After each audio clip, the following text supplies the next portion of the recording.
ನೋಡಿ fourth one ಏನ್ ಕೊಟ್ಟಿದ್ದಾರೆ, find two consecutive positive integers sum of whose squares is 365 ಅಂತ ಕೊಟ್ಟಿದ್ದಾರೆ. ನಾವು ಇದಕ್ಕೂ ಮುಂಚೆ ಕೂಡ ಮಾಡಿದೀವಲ್ವಾ ಕಾನ್ಸಿಕ್ಯೂಟಿವ್ ಪಾಸಿಟಿವ್ ನಂಬರ್ಸ್ ಅಂದ್ರೆ ಏನು? ಕಾನ್ಸಿಕ್ಯೂಟಿವ್ ನಂಬರ್ಸ್ ಅಂದ್ರೆ 2 3 ಆಗಿರ್ಬೋದು, 3 4 ಆಗಿರ್ಬೋದು, ಇಲ್ಲ 4 5 ಆಗಿರ್ಬೋದು.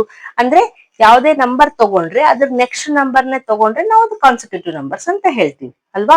ಈಗ 7 ತಗೊಂಡ್ರಿ, 7ಗೆ ನೆಕ್ಸ್ಟ್ ನಂಬರ್ ಯಾವ್ದಿರುತ್ತೆ? 8 ಇರುತ್ತೆ. Then both are consecutive positive numbers. ಅರ್ಥ ಆಯ್ತಲ್ವಾ? ಇದಕ್ಕೂ ಮುಂಚೆ ಕೂಡ ನಾವು ಇದೇ ರೀತಿ ಮಾಡಿದ್ವಿ. ಸೊ ನಾವೇನ್ ಮಾಡ್ಕೊಳ್ಳೋಣ, ಲೆಟ್ ಮಾಡ್ಕೊಳ್ಳೋಣ. ಲೆಟ್ ಒನ್ ನಂಬರ್ ಬಿ, ಒಂದ್ ನಂಬರ್ನ ನಾವು ಲೆಟ್ ಮಾಡ್ಕೊಳ್ಳೋಣ ಎಕ್ಸ್ ಅಂತ. So and then another number ಏನಾಗತ್ತೆ? Another number will be x plus 1 ಆಗುತ್ತಲ್ವಾ. ಯಾಕಂದ್ರೆ ನೆಕ್ಸ್ಟ್ ನಂಬರ್ ಇದ್ರೇನೆ ನಾವು ಕಾನ್ಸಿಕ್ಯೂಟಿವ್ ಅಂತ ಹೇಳ್ತೀವಲ್ವಾ. ಸೊ ಎಕ್ಸ್ ಪ್ಲಸ್ 1 ಆಯ್ತು. ಅವ್ರೇನ್ ಕೊಟ್ಟಿದ್ದಾರೆ? Sum of whose squares is 365 ಅಂತ ಕೊಟ್ಟಿದ್ದಾರೆ. ಸಮ್ ಅಂತಂದ್ರೆ ಪ್ಲಸ್, ಸ್ಕ್ವಯರ್ಸ್ ಅಂತ ಕೊಟ್ಟಿದ್ದಾರೆ. ಏನೇನು? ಒಂದು ಎಕ್ಸ್ ಇದೆ, ಇನ್ನೊಂದು ಎಕ್ಸ್ ಪ್ಲಸ್ 1 ಇದೆ ಅಲ್ವಾ. Sum of their squares is equals to 365 ಅಂತ ಕೊಟ್ಟಿದ್ದಾರೆ. ಈ ರೀತಿ ನಾವು ಇಕ್ವೇಶನ್ ಫಾರ್ಮೇಶನ್ ಮಾಡ್ಕೊಂಡ್ಬಿಟ್ರೆ ನಾವು ಅದನ್ನ ಸಾಲ್ವ್ ಮಾಡೋದು ಈಸಿ ಆಗುತ್ತೆ. ಓಕೆ, ಫಸ್ಟ್ ನಾವು ಇದಿಷ್ಟು ಬರ್ಕೊಳ್ಳೋದೇ ನಮ್ಗೆ ಕನ್ಫ್ಯೂಸ್ ಆಗ್ಬಾರ್ದು. ಈಗ ನೋಡಿ, ಎಕ್ಸ್ ಸ್ಕ್ವೇರ್ ಇದೆ, ಬರೆಯೋಣ. ಪ್ಲಸ್ ಇಲ್ಲೇನಿದೆ? A plus b whole square identity apply ಆಗುತ್ತಲ್ವಾ. ಇಲ್ಲಿ ನೋಡಿದ್ರೆ ಸೇಮ್ ಅದೇ ರೀತಿ ಇದೆ. ಸೊ ಅದನ್ನೇ ಬರೆಯೋಣ. A square plus b square plus 2ab ಅಲ್ವಾ. So 2 into a into b is equals to 365. ಈಗ x square plus x square 2x square ಆಯ್ತು, ಪ್ಲಸ್ 1 ಸ್ಕ್ವೇರ್ ಅಂದ್ರೆ 1 ಆಯ್ತು, ಪ್ಲಸ್ 2 1 2, 2 ಇಂಟು ಎಕ್ಸ್ 2x. ಈಗ 365 ಈಕ್ವಲ್ಸ್ ಟು ಈ ಕಡೆ ತಗೋಣ, ಮೈನಸ್ 365 ಆಯ್ತು, ಇಸ್ ಈಕ್ವಲ್ಸ್ ಟು 0. ಈಗ ನೋಡಿ, ಕಾನ್ಸ್ಟೆಂಟ್ 2 ಇದಾವೆ ಇಲ್ಲಿ. 365, ಇಲ್ಲೊಂದು 1 ಇದೆ, ಇಲ್ಲಿ ಮೈನಸ್ ಇದೆ, ಪ್ಲಸ್ ಇದೆ. ಸೊ ಮೈನಸ್ ಮಾಡಬೇಕು. So 2x square plus 2x minus 365 ನಲ್ಲಿ 1 ಮೈನಸ್ ಮಾಡಿದ್ರೆ 364 ಬಂತು, is equals to 0. Standard form ಅಲ್ಲಿ ಬರ್ಕೊಂಡ್ವಿ. ಈಗ ನಾವು ಸಾಲ್ವ್ ಮಾಡೋಣ. ನೋಡಿ, ಇದರಲ್ಲಿ ನಾವು 2 ಕಾಮನ್ ತೆಗಿಬಹುದು, ಇಲ್ಲಾಂದ್ರೆ ಹಂಗೆ ಕೂಡ ಮಾಡ್ಬೋದು. ಓಕೆ, ಅದು ಸೇಮ್ ಆನ್ಸರೇ ಬರುತ್ತೆ. ಓಕೆ, 2 ಕಾಮನ್ ತೆಗೆದ್ವಿ ಅಂತ ಇಟ್ಕೊಳ್ಳಿ. ಏನು ಉಳಿಯುತ್ತೆ? X square plus x minus 2. ನೋಡಿ, 2 1 2, 2 8 2, 2 ಇಸ್ ಈಕ್ವಲ್ಸ್ ಟು 2, 0.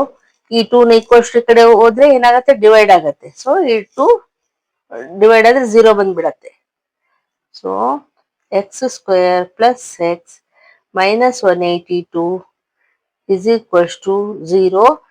ಈಕ್ವಲ್ಸ್ ಈ ಕಡೆ ಹೋದ್ರೆ ಡಿವೈಡ್ ಆಯ್ತು, ಮತ್ತೆ 0ನೇ ಬರುತ್ತೆ. Any number divided by 0 is equals to 0.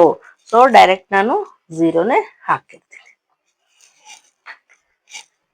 ಈಗ ಕಾನ್ಸ್ಟೆಂಟ್ ಏನಿದೆ? ಮೈನಸ್ 182 ಇದೆ. ಕೋಎಫಿಷಿಯಂಟ್ ಆಫ್ ಎಕ್ಸ್ ಸ್ಕ್ವೇರ್ ಏನಿದೆ? ಇಂಟು 1 ಇದೆ. ಸೊ ಏನ್ ಬರುತ್ತೆ? ಸೇಮ್ ಬರುತ್ತೆ, 182. ಈಗ ಫ್ಯಾಕ್ಟರ್ಸ್ ಫೈಂಡ್ ಔಟ್ ಮಾಡೋಣ. 2 9 2 1. ಈಗ 7 ಇಂದ ಹೋಗುತ್ತೆ, 7 1 7 3 ಅಗೇನ್ 13 1. ನಮಗ್ ಮಿಡಲ್ ಏನ್ ಬೇಕು? 1 ಬೇಕು. ನೋಡಿ, 2 4 7 14, 14 ಮೈನಸ್ 13 ಮಾಡಿದ್ರೆ 1 ಬರುತ್ತಲ್ವಾ. ಸೊ ಅದನ್ನೇ ಬರೆಯೋಣ. ಇಲ್ಲಿ ಮಿಡಲ್ ಅಲ್ಲಿ ಪ್ಲಸ್ 1 ಬೇಕಲ್ವಾ ನಮ್ಗೆ. ಸೊ ಫಸ್ಟ್ ಪ್ಲಸ್ ಹಾಕೋಣ. Plus 14x minus 13x. ನೋಡಿ, 14 ಮೈನಸ್ 13 ಪ್ಲಸ್ 1 ಬಂತು. ಮಲ್ಟಿಪ್ಲೈ ಮಾಡಿದ್ರೆ ಪ್ಲಸ್ ಇಂಟು ಮೈನಸ್ ಮೈನಸ್ ಬಂತು. 14 ಇಂಟು 13 182 ಬಂತು. ಇಲ್ಲೇ ಫ್ಯಾಕ್ಟರ್ಸ್ ಇದಾವೆ, ಇಸ್ ಈಕ್ವಲ್ಸ್ ಟು 0. ಈಗ ನೋಡಿ, sorry, sorry sorry sorry sorry sorry sorry sorry minus 182 is equals to 0. ಈಗ ಇಲ್ಲಿ ಎಕ್ಸ್ ಕಾಮನ್ ತೆಗಿಯೋಣ. ಏನು ಉಳಿಯುತ್ತೆ? ಎಕ್ಸ್ ಉಳಿಯಿತು ಪ್ಲಸ್ 14 ಉಳಿಯಿತು. ಮೈನಸ್ ಇಲ್ಲಿ 13 ಕಾಮನ್ ತೆಗಿಯೋಣ. ಎಕ್ಸ್ ಇಲ್ಲಿ ಪ್ಲಸ್ ತಗೋಬೇಕು, ಯಾಕೆ ಮೈನಸ್ ಇಂಟು ಪ್ಲಸ್ ಮೈನಸ್ ಆಗುತ್ತೆ. ಇಲ್ಲೇನ್ ಬರುತ್ತೆ ಮೇಡಮ್ ಅಂತಂದ್ರೆ ನಮ್ಗೆ 13 ಇಂಟು ಮಲ್ಟಿಪ್ಲೈ ಮಾಡಕ್ ಬರಲ್ಲ. ಇಲ್ಲೇನ್ ಬಂದಿರುತ್ತಲ್ಲ ಅದನ್ನೇ ಹಾಕೋದು, ಯಾಕಂದ್ರೆ ಈಗ ತಾನೇ ಫ್ಯಾಕ್ಟರ್ಸ್ ನಾವು ಫೈಂಡ್ ಔಟ್ ಮಾಡಿದ್ವಿ. ಈಗ ಎಕ್ಸ್ ಪ್ಲಸ್ 14 ಕಾಮನ್ ಇದೆ into x minus 13 is equals to 0. ಈಗ x plus 14 is equals to 0. x minus 13 is equals to 0. ಇದನ್ನ ರಬ್ ಮಾಡ್ತೀನಿ.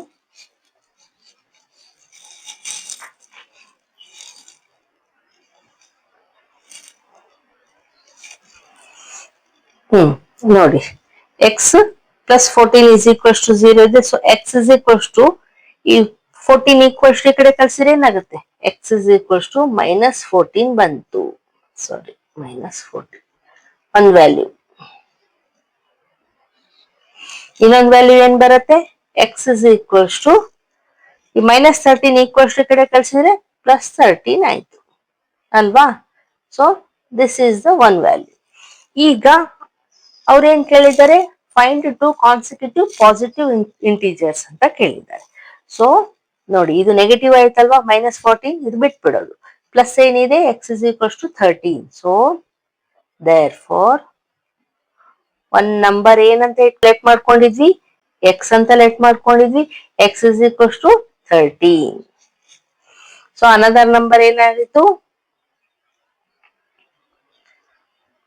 Another number is equals to ಏನು? ಎಕ್ಸ್ ಪ್ಲಸ್ 1 ಇತ್ತು.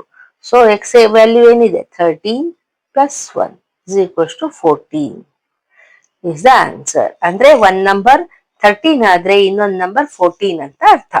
ಈ ಮೈನಸ್ ವ್ಯಾಲ್ಯೂ ತಗೋಬಾರ್ದು, ಯಾಕಂದ್ರೆ ಅವ್ರು ಕೇಳಿರೋದು ಪಾಸಿಟಿವ್ ಇಂಟೀಜರ್ಸ್. ಸೊ ಪಾಸಿಟಿವ್ ಅಂದ್ರೆ ಹೇಳೋಣ. ಓಕೆ, ಅಂಡರ್ಸ್ಟ್ಯಾಂಡ್ ಆಯ್ತಾ? ಈಗ ನೆಕ್ಸ್ಟ್ ಒನ್ ಮಾಡೋಣ.